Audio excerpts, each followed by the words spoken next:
মায়ের প্রতি মেয়ের ভালোবাসা। হ্যাঁ, ওইটা কি? ও মা, হারটা কত সুন্দর! এটা তো টিয়ার। একটু গলায় দিয়ে দেখি আমাকে কেমন লাগে।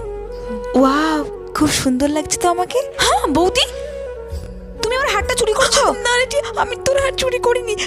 আমি শুধু একটু গলায় দিয়ে দেখছিলাম, তাই আমি এমনি এক্ষুনি খুলে দিচ্ছি। চুরি করছিল বললেই হবে? তুমি তো আমার হারটা গলায় পরে নিয়েছো। দাও আমার হার। এই হারটার কত দাম তুমি জানো? শখ কত তোমার? অত যদি শখ থাকে তো তোর বাবাকে বলবে একটা হার পাঠাতে। যত সব। কিছুদিন পর। মা, কি রে মনা, কি হয়েছে? তোমার চোখটা একটু বন্ধ করো না মা। আচ্ছা ঠিক আছে। হ্যাঁ মনা, তুই এত টাকা কোথায় পেলি? মা, আমার টিউশন পড়ানোর টাকা গুছিয়ে তোমার জন্য হারটা এনেছি। মন থেকে মাকে ভালোবাসলে কমেন্টে অবশ্যই মালিকে সাবস্ক্রাইব